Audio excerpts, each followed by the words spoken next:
As a kid, I was pretty much scared of everything. At night, I'd see faces moving in the wallpaper, I'd see branches slither like snakes, piles of clothes turn into slumped bodies, lamps look like heads, and the front of cars grin at me with a sinister intent. I could also hear them. A creaking door would sound like a groan, the wind would scream, and the floorboards would breathe heavy sighs. To me, there were ghouls, ghosts, and monsters around every corner. Needless to say, I was a nervous kid. Turns out it wasn't just an active imagination. I have a condition. It basically boils down to the chronic overactive pareidolia. You know that thing where you can see faces in cars or shapes of people in trees? That's pareidolia. It is a sort of defense mechanism that humans have evolved to notice camouflaged creatures like jaguars and snakes, and to discern the sounds of encroaching predators. But to me, it's about 16 times more noticeable than what it is to a normal average person. I see things all the time. Of course, there were treatments. By age 12, I had tried 6 different regimens over a total of 4 years, and the side effects were brutal. Some would make me irritable, while others would make me hyper-focused. One type of medication just straight up put me to bed. By age 18, I thought I'd never get a job. I was barely dragging myself through school, and there was no way I'd make it through college. I was on a course of drugs that barely kept me together, but they gave me these awful tics. I'd drop things, I'd wake up in the middle of the night, and my leg would shoot out and trip me. I was a mess. My mom had to cover the stairs in handrail and grip tape. A few years ago, I had a standing meeting with the county employment services every Thursday. I hated it. On a particularly bad day, my mom had to drive me there. The meds were kicking my ass. She dropped me off at the end of the street, and just in that short walk to the office, I almost tripped into a brick wall. I was so flustered, I knocked over a trash can. But for the first time in a couple of years, I had an interview with a potential employer. I didn't think much of her. She was just some old woman in a warm coat. She introduced herself as Teresa and told me that she'd heard a lot about me. She'd offered me a trial and a hefty one-time payment. I didn't get a clear idea about what I was supposed to do, but she told me that secrecy was a part of it. The only demand she had was that I stop taking my meds. Still feeling the trash smell on my pants, I took Teresa up on her offer. On my first day of work, I had no idea what to expect. I'd been off my meds for a week, and I barely slept.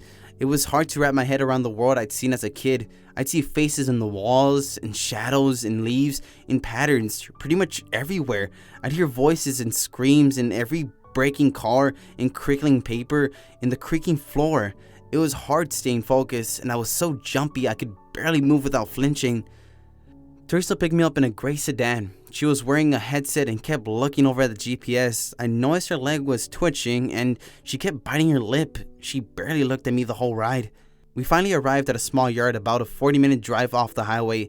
There were 2 large trailers, a single-story rundown prefab house from the 60s, one of those things with cheap wood panels and matching broken windows. There were 8 other vehicles in the yard, 4 sedans, 2 vans, a jeep, and a bus. They'd set up warning tape and a command tent with laptops and an antenna, spotlights, and a half-dozen crates covered with blue tarps. There were armed men with assault rifles, security personnel with handcuffs, and a couple of medics standing by with first aid kits and stretchers. I was swarmed as soon as I stepped out of the car. They fitted me with a headset, protective gloves, a heart monitor, and tagged me with a plastic ribbon around my left wrist. All the while, Teresa was just looking around, a bead of sweat stinging her eye. "What are we looking at?" she asked. 3, 4? "Just 1, I heard in the headset. "We got it early. You got the spot?" "On sight," she responded. "Any blues?" "No blues. We're clear." Teresa finally turned to me. She faced me, put her hands on my shoulders, and talked slowly. "This seems like a lot," she said. "All I want you to do is to go inside carefully and tell me what you see." "Why?" I asked. "What's in there?" "I don't know," she sighed. "None of us knows, but we think you can see it." "Is it dangerous?" She shook her head. "We don't know. We're trying to get to know them." There was a flurry of instructions. I had to sign a waiver. They took pictures of me from 6 different angles and took several blood samples. They took a swab from my tongue, checked my eyes, and fitted me with a pair of safety goggles. Teresa took them from me and just seconds later. "Nothing around the eyes," she said. "You need to see clearly." They asked me to approach the door while they were running some kind of diagnostic. "Weapons checks. System checks. Ready checks." It felt like we were launching a rocket. I could feel my legs shaking. "I'm with you all the way," Teresa said over the headset. "You can leave any time. Just tell me what you see, And I really mean what you see. A countdown began.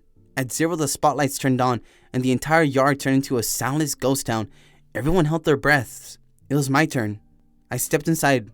A simple one-story house. 3 bedrooms, a bathroom, a kitchen. Someone had clearly lived here until recently. There were still clothes flung over the chair in the living room. The power was off, but the pale spotlights coming in through the windows made it feel like I was walking through some kind of hospital waiting room. My heart was pounding out of my chest. I didn't know what to expect, but this payday could be the boost I needed to get my own place. A paycheck with 4 zeros for a single day of work. But standing there, looking into the sterile living room, I was having doubts. "What do you see?" asked Teresa. "Notice anything?" "No, just furniture. A couch, an old TV, a fancy carpet. Nothing out of the ordinary." I just walked around saying out loud what I was seeing. As the minutes passed, Teresa was getting impatient. "These are things," she said. "I need to tell me what you really see." I entered the bathroom and immediately felt this awful feeling in the pit of my stomach as a noise tickled my ear.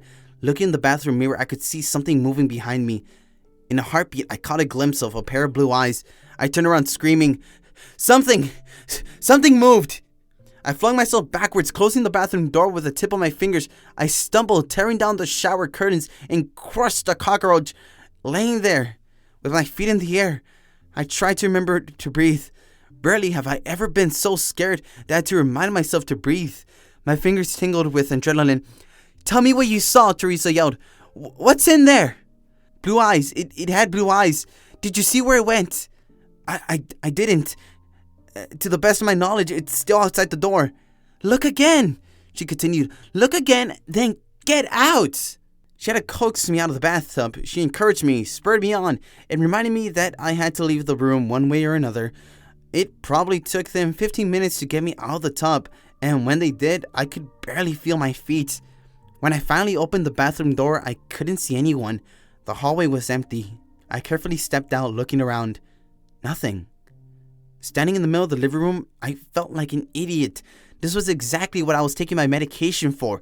Paranoia and a sudden bouts of fear. It dawned on me that maybe I was influenced by all the people outside in their preparations. I was walking in here expecting to see something. They'd work me up, so of course I was seeing things. But then again, there was an odd painting on the wall that I hadn't paid attention to earlier. It was the strangest thing. It was sort of a thrift shop painting showing 2 women walking across a bridge on a hot summer's day. It was sort of generic, but I'd been hyper vigilant when I first stepped in. You know that feeling when you say a word over and over so many times that it starts sounding like a noise? That's the feeling that fell over my eyes. The picture started to blur and disappear, turning to swirling colors, and there, in that blur, I saw those blue eyes. There were small blue spots in the water, on the sides of the bridge in the painting. That's what I'd seen, and there I'd seen a face, something blending into my sight, disappearing. And for a second, I knew for certain that I hadn't seen this painting when I first stepped in, and now it knew that I could see it. I felt it. I slowly started to back out. "There's something in the painting," I whispered. "In the living room." "You sure?" Teresa asked. "Absolutely sure. Absolutely. Get out." I rounded the corner and heard the floorboards creak. I could no longer see the painting, and I could sense something move. Backing out of the front door into the cool autumn air, I could feel hands around my shoulder. Armed men then pulled me back, and paramedics started to check my eyes with flashlights. They asked me all sorts of personal questions, like my name, my mother's maiden name, and the name of the president. I was told to lay down as I heard them breach the house with stun guns, cattle prods, nets, and a crate. Laying there and feeling the pressure subside, I just cried and laughed. I didn't even notice that Teresa is sitting down next to me. I was given a cold drink and a pill, and took it without a question. "You did good," she said. "You're done. You're done." What was that? What's in there? Something only a special mind can see. That was my first time working with Teresa. Over the coming years, I would be called in about once or twice a month, and the pay I got from those few days were enough to get me out of my parents' house. Teresa would check in with me weekly, and I had to submit to regular checkups, but more often than not, I was completely off the leash. I started to learn a bit more about the company I was working for and what they were doing. I started getting payments from Hatchet Biotechnica, a subsidiary of Hatchet Pharmaceuticals. My official title was contractor, a title that was repeated like a name. Teresa started going into greater details on what to look for and how to act, but that first mission was sort of a test to prove myself. I had no idea what I was actually proving, but it felt like my tendency to discern patterns and seeing dangers helped me along. I learned a bit more about the procedures. For example, they were adamant about checking for blues. This meant surveying the nearby area looking for some kind of infection, usually taking the form of a miscolored flower, most often blue, but not always. Sometimes tulips, most often sunflowers. Once they just found a bunch of teeth sticking out of the wall. Whenever they checked for blues, this is what they would look for. Something overly strange and unnatural. When something like this would be found, the whole mission would be cut off, and they would use controlled explosives to just take out the entire area.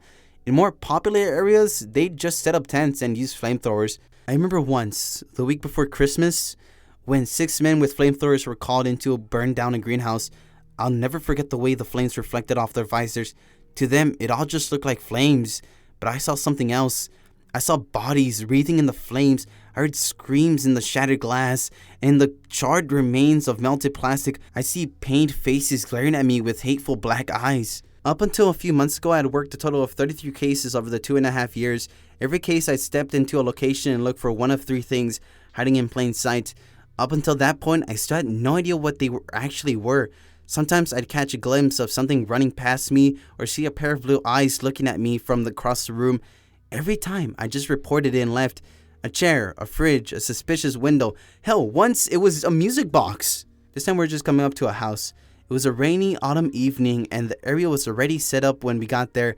I saw a for sale sign knocked over by one of the Jeeps who'd taken a wide turn. I got suited up. Blood samples, plastic wrap, all that jazz. It was set up just to be another job, although I was still nervous.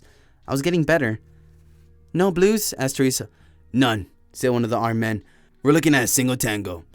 "You sure?" Teresa squinted. "First report said 6. Secondary reading says 1. We might have runners." "Notify the Gallic boss," she sighed. "Put him on the hunt." She turned to me with a smile, tapping me on the shoulder. "In and out. You got this." "I got this," I repeated. "Yeah." Standard routine. Countdown. Spotlights. Game on. It felt like stepping onto a stage. As I walked through the door and saw my shadow stretched across the floor, I felt like a hunter, that I was the one to fear, and that whatever stayed in this house tried to hide for a good reason. "The floor is crooked," I noted. "Strange place." "You sure?" "Yeah," I nodded. "Definitely." I waited for that feeling to emerge, my eyes seeing through the obvious and seeing the picture beneath the picture. The blue eyes emerging from nothing, and the patterns of shadow figures growing clearer. Just relaxing and expecting that feeling to wash over me was enough to put me at ease. But I could still feel a primal part of me tickling my nerves, expecting me to panic. But nothing happened. I checked the kitchen, the living room, the bedroom. There was nothing. Just a strangely crooked floor. Empty rooms and the echo of my own footsteps. An empty guest bedroom with a single window. Through it, I imagined scowling faces in the trees outside. 20 minutes passed and I got nothing. I reported to Teresa and she assured me that they were still getting readings from inside the house. Something was still in here with me, but I hadn't seen anything. I went through cycles of denial, fear, and anger over and over. What was I missing? Finally, I just sat down in the middle of the living room. I scratched my eyes, sighed, and tried to relax. "Teresa, I'm not feeling it. Are you sure?" There was no response. "Teresa?" "Yeah," she responded absentmindedly. "Yeah, no, we're good. Hold on for a minute." "We're good?" I asked. "What do you mean we're good?" Again, no response. I stomped around for another 10 minutes before I went up to the window facing the front yard. It was hard to see through the glare of the spotlight. "Teresa? I'm coming out. The place is empty." As soon as I opened the front door, I saw 24 faces fixed on me.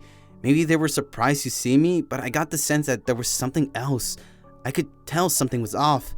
They all looked at me with strange expressions, some neutral, some smiling ear to ear. One of the paramedics just stared at me with slack-jawed horror. It was as if they didn't know what to feel or how to express it. A hole sunk through my stomach. I got that hollow feeling as my eyes glazed over, like I was staring at something false, something hiding a pattern. This was the sense I'd been looking for inside, and now I was feeling it.